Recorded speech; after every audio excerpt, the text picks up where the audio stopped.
A demonstration in support of Ukrainian servicemen held in Russian captivity has been staged in front of the U.S. Embassy in capital Kiev, Ukrainian media reported. The participants of the demonstration demanded that the captured servicemen be exchanged on the principle of all for all without any prior agreement. The protesters said that there can be no talk of any agreement without the return of the prisoners, without freedom of UA POWs, ready for peace. Bring back POWs first, Russia hides Ukrainian prisoners of war. It should be noted that this is the first protest staged in front of the U.S. Embassy in Kiev since U.S. suspended military assistance to the country.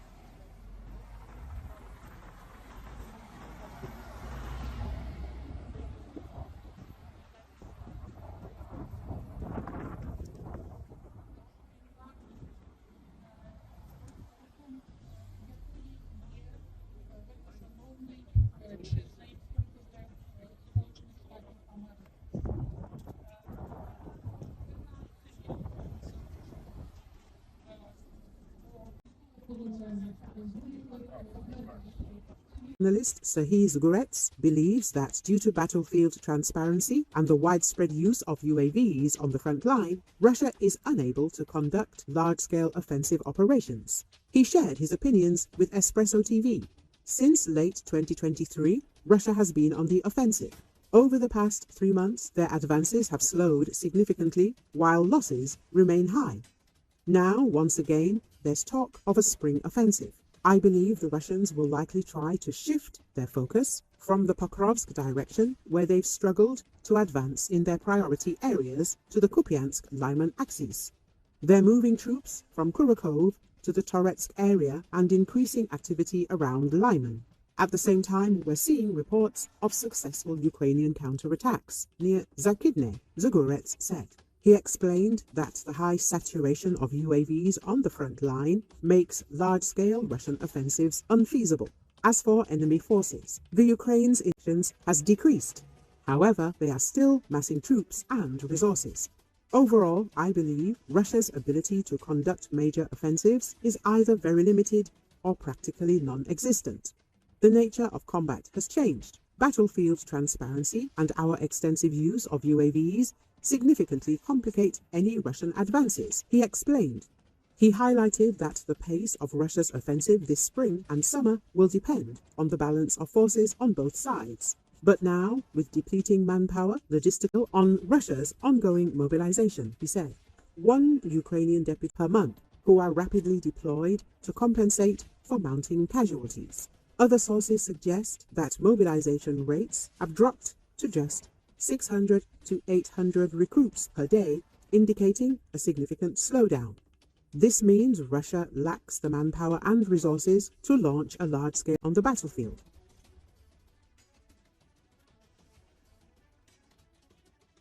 At present, the battle for Chasiv Yar apparently is approaching its natural end.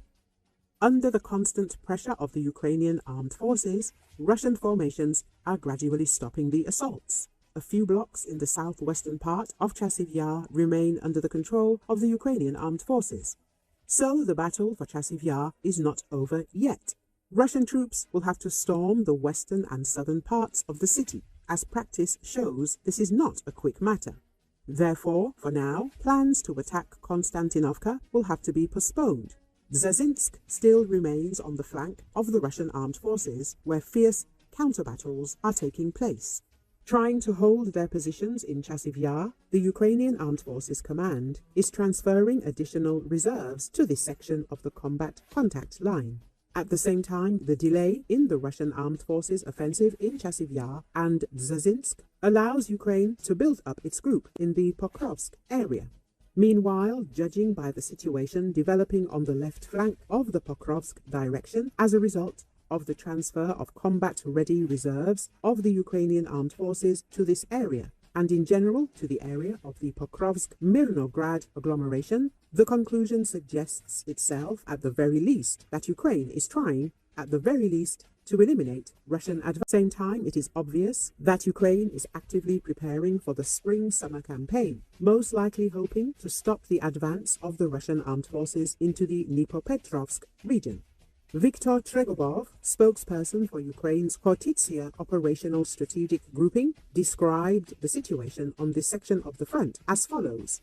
Toretsk and Chasiv Yar are a long and grueling kind of cities. Nearly a year in Chasiv Yar's case. It's a daily horror. But these cities are holding on. Meanwhile, Russian State Duma Deputy Viktor Vodolatsky, who is under sanctions from the EU, the US, and several other countries for supporting Russia's invasion of Ukraine, claimed that as of early March, the battles in Chasiv Yar are no longer just for every residential building, but for every entrance and every floor.